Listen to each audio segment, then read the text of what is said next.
I'm Queen V. And I'm Dr. E. We are the Audacity to Believe.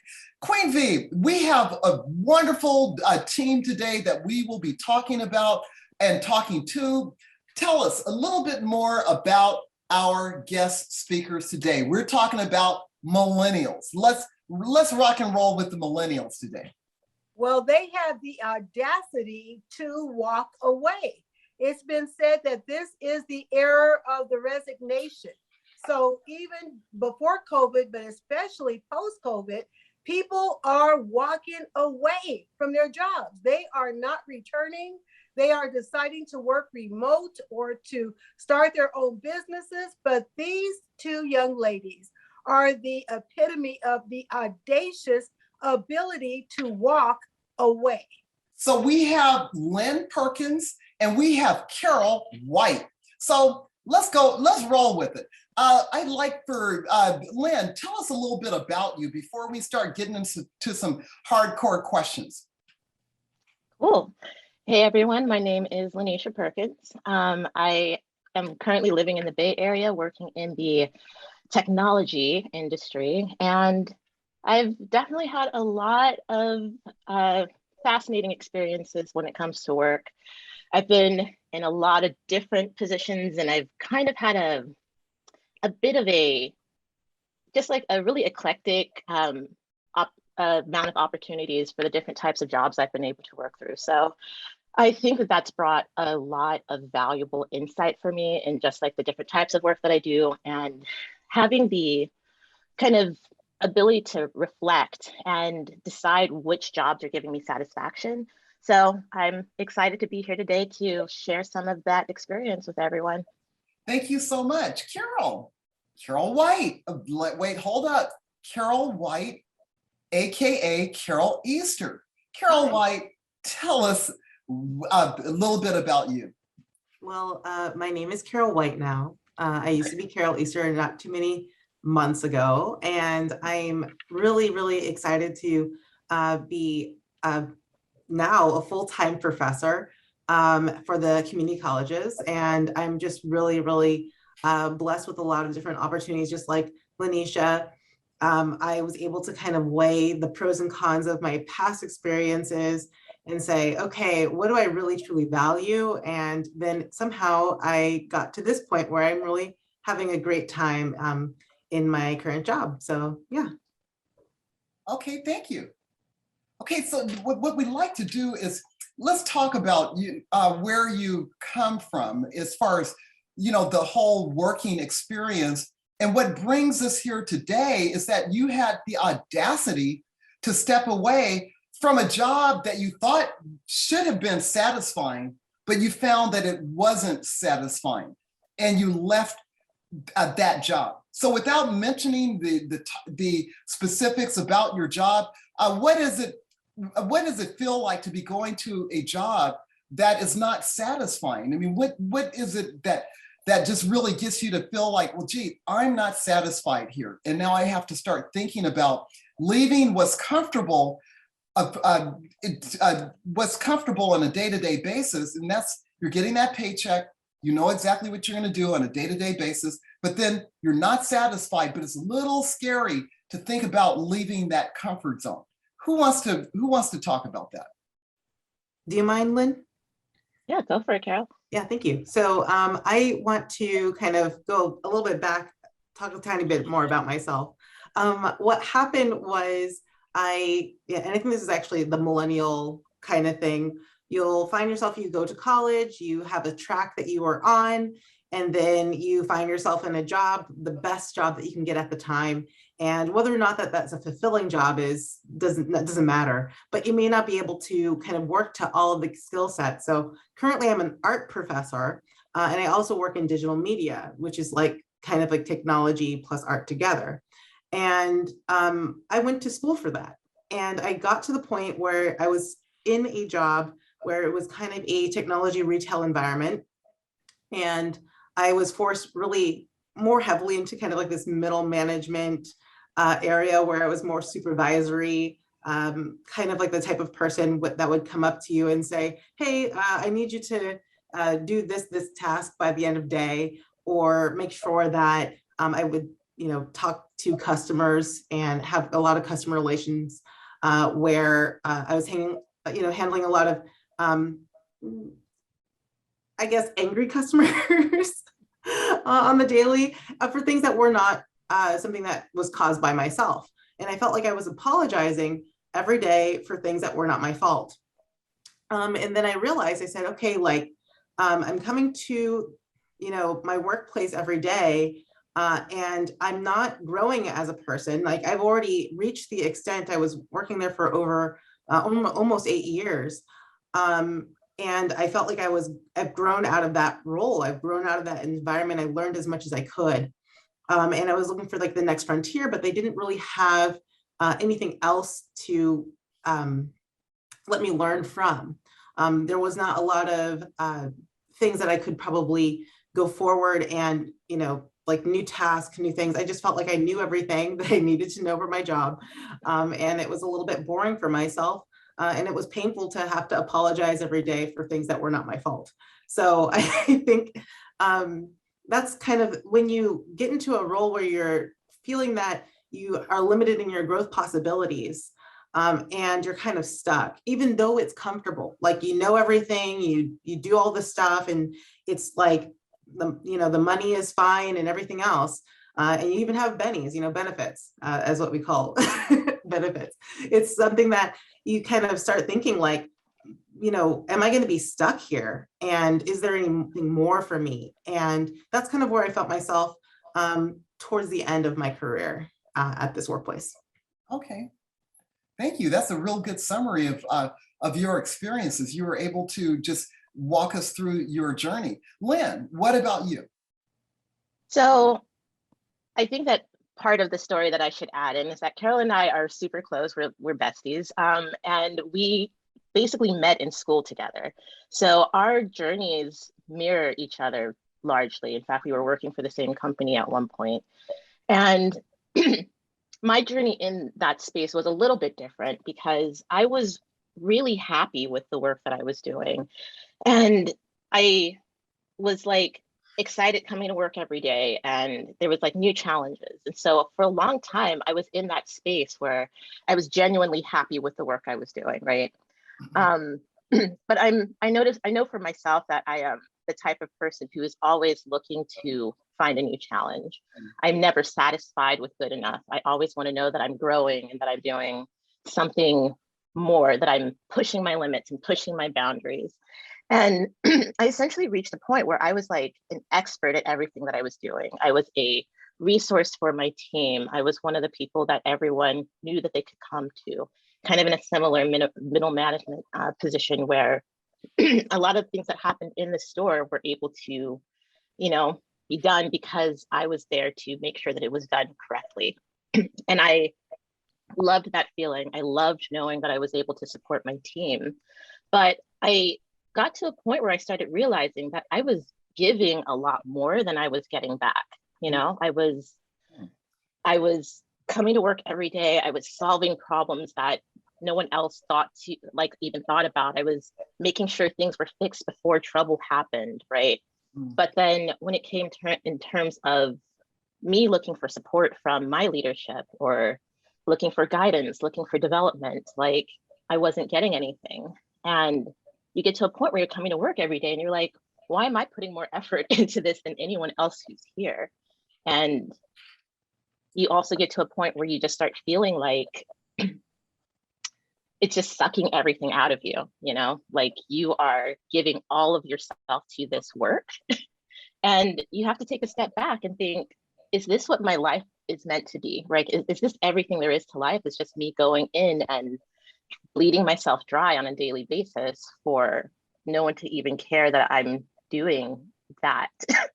So when I got to that point where I felt like it was really impacting me, like emotionally even, like I was just dissatisfied with life because this work was taking so much out of me, then I was like, okay, this is not worth it. I'm not trying to be unhappy like for the majority of my life, because we all know that work takes up more time in our lives than most other things that we do, right? You spend 40 hours a week in this job, oftentimes more than that, because you're expected to do overtime and things like that. And then you've got the commute to worry about. So I was just kind of doing my cost benefit analysis, and I'm just like, this is costing me so much and I'm not getting enough out of this. And that was kind of the point where I knew I needed to figure something else out. Well, you're saying something really interesting, and that is both you and Carol, you are ahead of the game, or what's happening out there. More people are leaving their jobs now than ever before in history. They're saying, wait a minute. Now that was during the pandemic. People are saying, hey, you know what? I'm just going to leave my job. They've done their cost benefit analysis and they're not going back to work. You guys did this before the pandemic. You made these crucial decisions. That's impressive to me, that you have the insights, that you're spending so much time at the job, and yet it's like you're not getting nothing back in return. So how did you make that audacious step to say, okay, enough is enough, I am out of here? What made you do that? Because there's millions of people out there right now doing the same thing, and there's employers out there saying, come back in the workplace, we'll give you more benefits, or we're gonna give you an extra whatever it is. But I don't think they get it. You said a mouthful, you both. You were intrinsically unhappy because you're giving out so much, and yet so little was coming back into you intrinsically. How did you just say, okay, enough is enough, and you just walk? So I just want to just say something, well, maybe audacious, is that, a pizza party is not a benefit. And I think that this is something that I think a lot of millennials are feeling right now, when there are so many companies that are trying to come across really cool, and they're saying, well, you know what, like, yes, I know that you work, 40 to even 60 hours a week. You have to work weekends. You have to work all these different, hours. And we expect you to be there with bells on and have a happy smile and all this stuff. And like, your reward is like pizza. I think sometimes it's even like, at least for me, when I first entered this job that I walked away from, I stepped out on, I really loved it. It was great. It was there for a time in my life when I was even younger than when I left. I spent 8 years there. So I felt like I became a woman while I was at that workplace. Before, the pizza parties were fine, but after a while you're like, well, I can't really eat pizza anymore.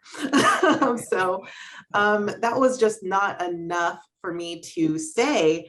And the environment, I felt like I was an adult. I felt like I wasn't being treated like an adult. I felt like I was being also, I don't know if there's a way of saying something like, you can be micromanaged, but not being managed at all, where only when the supervisor type of people will like come into the role and say something to you will be when it benefits them to look like they're doing something. And when there's so many other things that, in my role I was doing. And it's like, oh, well, that one thing, that's what they'll go ahead and kind of give you feedback on. And it wasn't even consistent feedback where I could even grow from that. So that's kind of one of those things where I started thinking, man, I'm not growing in my role. And it wasn't like a one step, like feeling of, I'm going to just step out and do this all at the same time. It was something that was incremental. It was something that over time, I wanted to make sure I was smart, not to just quit my job cold turkey. I wanted to find a new job before quitting my job. And that's something that does take a little bit of midnight oil to do before you step out. You have to kind of work after work of looking for a new gig. And also for me, I think I'm a huge list person. I listed out things or qualities that I wanted. I listed out more goals, things that I was looking for, things that I wasn't happy with, and then tried to find like an amalgamation of the things that would make me happy in my next job. I wanted to use my degree. I wanted to use, that I'm paying off, like this big thing, the student loan that I have to pay off. I wanted to make sure that I was using that. because I was like, what was the point of that, you know, in the first place? So that's why I went into teaching. I wanted to teach art, which is something that I majored in school for many years. And I mean, going back to one of my core values of creativity, that's something that I really wanted to kind of get into. So very slowly, I started applying to new jobs. And it took a long time, but then somebody bit. So that's something that I had to, I mean, we'll talk about this more, but I had to take a pay cut when I left in order to get into my new position. I have a question to ask you, either of you, whoever wants to ask it, answer it. Would it be more beneficial to you to get less pay and more satisfaction, more options, and more growth opportunities?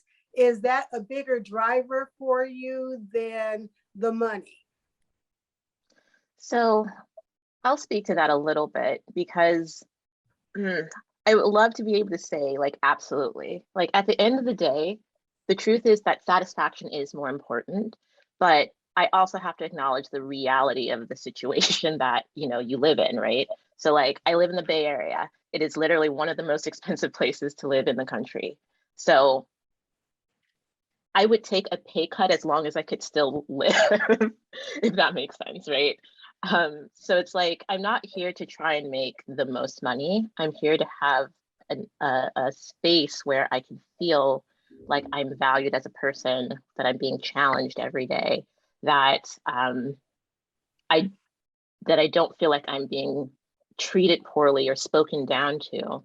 Because if you have the, you know, ability to make a choice like that, if you're able to, if you're fortunate enough to be in a position where you can walk away from a job that is just like kind of killing your soul is the term that I tend to use, then yeah, I would take a pay cut as long as, you know, I was still able to meet my other needs. And your skill set allowed that to be a possibility, which I think is so admirable, that all along the way that you were leveraging what you could do, learning more, supervising more, maintaining that tight resume. And I love also that you guys realize that, you know, the only difference between a rut and a grave is 6 feet, as they say. And it's so easy to stay on too long until it is deadening your soul, like you spoke of, Lynn. But what advice would you give to other millennials that maybe don't have as wide a breadth of experience and skill set as you have? Would you encourage them to develop their skill set? What kind of exit strategy would you recommend for others? So I'll start on this one, Carol, because I love that you just said that, Queen Bee. Literally what my plan was when I left was Exit Strategy 2019. And I named it that because I think it's important to be able to set that, I don't know, to speak your goal into reality, right? Like, so it, just like Carol said, it's not something that you're just gonna like quit your job willy-nilly with no plan. I definitely did have my list of things that I needed to have in place before I walked away. And part of that was figuring out what I wanted to do next. Like one of my biggest kind of, I'll call it my Achilles heel, is that I am the type of person who's interested in everything. So I am an artist as well. And so I was like, maybe I can do something in the art world. But I had been working in technology for several years. So I'm like, technology could be a thing. Maybe I'll do project management because that's kind of what I've been doing. Maybe I'll look for managerial role. Like I was all over the place. So I really had to first narrow my scope and decide a direction that I wanted to follow. Once I decided on that direction, which was for me project management, because it was kind of a nice combination of a lot of the different skills that I had, I was like, okay, what can I do to develop my project management skills? What do I need in order to be, you know, more marketable in project management? So I found a certification course online. And we live in a time where you have so many resources available that are some cost, some are free. You know, I live my life on YouTube as well. So I think that that's an important piece. It's just being able to narrow your scope on what your goals are and then find ways to develop those goals, develop yourself to fit in those goals. And also, I cannot understate the importance of having a strong support system, because I know that, you know, if I've been living with Carol at the time, so if I hadn't had her to go to and just kind of like talk through what I was trying to do, like my frustrations, and just have that support, then I definitely would not have been able to carry myself to that end line, you know, that goal line. That's huge. You guys are so brilliant. And, Yeah. you know, it's been said that this age of millennials are the first generation that are not basically tethered to a job, to a career. And I find that so admirable. Now, why do you think that that is? Do you think that it's because you grew up in the information age, and so that is like second nature to you? Why do you suppose that that is? Well, I just don't think that those jobs exist anymore. To be honest, I just don't think that those jobs exist. I don't think that, like, I mean, I have a friend that works in HR for various technology companies. She's bounced around a lot. And it's the nature of the beast to bounce around a lot, to not necessarily change fields, but not to work at the same central place. And to be honest, I worked so long at this one establishment that I was able to change roles within that environment. And so I think that that's something that companies are now built for. And to have I enter at this stage and I exit at that stage, you know, with a pension and all that good stuff, I think that's just not what we were stepping into in 2008, you know, for those of us that graduated at that point. But it was just really, I think also companies, like as far as like benefits, contract work, all these type of things, full-time positions are very hard to come by. So to be able to be flexible is just something that is the nature of the beast. I think you have to be flexible into what Lynn said about building your skill set and having, you know, continuously learning new things that you can add on to your resume. I think that's very important. So always be learning something new, always keep up to date with your software types, you know, if you're in a technology field. And then I think also never forget the things that are intrinsically you, like making sure that you know what you have in your grab bag all the time when it comes to, like, I know that I'm a flexible person. I know I'm a creative person. I know that I can, you know, kind of figure out what I'm doing. I may need to work a little bit harder on certain things, but I can kind of, you know, work my way around certain computer programs, but never being like afraid to really be honest with yourself about, you know, what you can achieve, and to try and learn just a little bit, you know, of a little bit of everything. I think diversifying is always important in that regard. So yeah, I just don't think they just make them the way they used to anymore, jobs. Thankful. Yeah, I have a question regarding what employers can do to maintain the millennial base, to continue to work and be happy working. You mentioned earlier that you used to be happy with the pizza, you know, that your employer would give you as a value added to say, okay, we appreciate you, let's have a pizza party, let's do this or whatever. But then you grew to a point where the free pizza just wasn't getting it. What is it that the employers need to know in terms of keeping really super talented people like you happy within the workplace from an intrinsic point of view? They can give you pizza, they can give you money, they can give you the bennies, as you call it, but for some reason that did not make you happy. What is it that they could have done to make you happier or to be happy? So go for it. Okay. So I'm just going to throw out there, like I actually watched a really interesting video essay about this the other week, and about the truth of human motivation. And I think at the end of the day, people want to feel like they're a part of something. People want to feel like they own the space that they are working in. And I do genuinely believe that people want to work, right? Like, I don't think anyone wants to just kind of sit around twiddling their thumbs all day.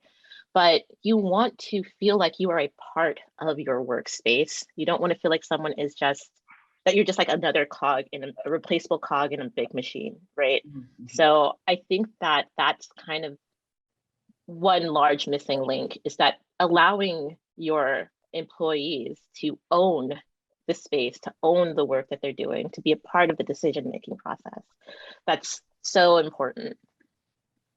Thank I you. have to completely agree. Being able to have autonomy where I can have it is really central to that. I think when we talk about like, I mean, now I'm working with, I'm now a person who's a professor teaching the next generation of people and motivating them to kind of put their best foot out forward for, prospective employers. And those guys are the Zoomers, right? Like now they're beyond both of us. And I think they value a very different set of things than maybe what the millennials had access to when we first got out of college. But I think just to make sure that a workplace environment can be still something that can, really affect the whole person. So someone can feel valued in their position, like what Lynn says. And also, I think, have some kind of autonomy too. Like you can learn skill sets and you can work on them. You can get good feedback that's timely, where it doesn't feel like it's such a big thing. You can actually grow from your work experience, and then they can help get you to the next level in your career instead of just let you sit there and grow moss or something on yourself. Because I think that like after a while, like the pizza party didn't work anymore because I grew. And, as you get older, you have different value sets and what you want in life. So I think if companies can also think about those things, because it's going to be really hard to tell someone who's in their early 20s, like, and you can have babies and you can get a family, like that may not be something that really sets them on fire, but maybe, the extra time, for themselves or vacation time, that might be more something that's, interesting for them. But I think really understanding the population of, your workers in work environments is just the biggest thing, for me, I think, in letting my students know that's what they should be looking for. Wow, that's it. You said a mouthful. Let me just say this. There are literally hundreds and thousands of employers out there in the world that are saying we can't find workers. Why? Because of the great exodus of workers saying, you know what? Just like you ladies said, I'm looking inside of me, and it's not the things at the job that's going to make me happy. I found another level of happiness intrinsically. There's some blessings that's coming out of this pandemic. People are getting a chance to really do a lot of deep, deep reflection. If you had an opportunity to talk to the employers right now that are saying they can't find workers, and they're offering all these things, saying, hey, if you come in, we'll pay you $17 an hour. We'll give you the benefits or whatever. What is it that you can tell the employers that's really begging for folks right now? What could you say to them that's going to help them draw people into work? If you could say it in one sentence. Or is it possible to help employers right now? Or they just kind of just have to bite the dust and then figure it out on their own? I think whatever they say, they need to back it up. Everyone will say that they have a wonderful workplace to like work in. Everyone's going to say that they value their employees, but they will show what they like. They should be able to show what their actions are. So I would say that I think growth opportunities are huge, because not every employer has growth opportunities to grow. Maybe letting people know that you can also work on certain skill sets and they can grow within their roles. So say, for instance, if you're not good at technology, don't worry, we can teach you the technology that we need you to know, kind of thing. Okay, cool. Wonderful. And I'm going to speak to, because I know that there's kind of like a lot of different spaces where this great resignation is happening, but I'm going to speak specifically to the service industry. Because I think that one of the big issues is that this concept of the customer is always right has gone way too far. And we end up in these situations where employees are basically being treated like crap every day, and their management is not doing anything about it. So I'm going to say trust your employees and take care of them because they matter. Oh, wonderful. Oh, that's cool. You're so right. You're so right. Right on. Well, ladies, it looks like we're kind of rolling out of time, but what we like to do, if there's anything in particular you'd like to leave your listening audience and your viewing audiences with, what would that be? What would be something that you could encourage maybe the millennials or encourage the employers or whomever could be listening? I would say take care of your mental health first, because that will allow for you to do better work in the world. So, and that can be in anything. To be honest, it could be a day off. It can be seeking therapy for anything, but or it could just be like watching some cartoons in bed. Like it can be just something as simple as that. But just take care of yourself first. Don't give everything to your employer. Okay. And I would say, you know, we only get one shot at existing on this big blue sphere hurtling through space. So just, I think every day when I look back on my life, am I going to be able to say that I am satisfied with what I did? Wow. Deep. These millennials, they're not playing, are they? No. They are not playing. I am literally taking notes. They are amazing. But Dr. E, I would love to give a shameless plug. Okay. We are here with our audacious selves because of our team, of which these two brilliant minds are a critical part of the Audacious to Believe team. And so you see why we are in such good hands. They are brilliant, they are bold, and they have all of the characteristics of the A to B team. So that's right. We are so very proud of them. Oh, yes. And I just want to piggyback is that when we first started our podcast, we went to the millennials because we didn't know where to start. We didn't know what we were doing. So these two ladies were instrumental, saying, this is what you do first, this is what you do second, this is what you do third. They held us by the hands. And within less than 2 months, we were rocking and rolling out there. But let me say this, is that we worked as a team. And I think that's all. I keep hearing the same thing that Carol and Lynn are talking about, working as a team, to wanting to feel valued. And I know Lynn and Carol, you do know how much we value you, because we would always say it. We would always appreciate you. And we knew when to step back and then let them move forward and then let them lead us. And so I think that if employers can hear what we're saying and let that be, just say an example where sometimes employers, you got to step back and you got to listen to the people that really know their stuff, and you got to give them the freedom to be able to express what they know. Then you come up with wonderful things like we have the Audacity to Believe team, the logo, the brand, the image, all behind you ladies. Thank you so much. So Queen V, let's wrap it up. Yes, indeed. Thank you for viewing with us. It's been an amazing podcast. And you can find us at queenv and dre.com. You can also find us on YouTube, SoundCloud, Spotify, Instagram, Facebook. But the important thing is to share, like, and subscribe to us. And thank you so much. Thank you so much, everybody. We love you.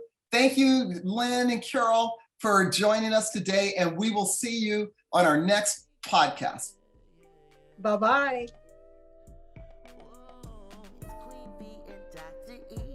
We've got audacity to believe, yeah. We've got audacity to believe.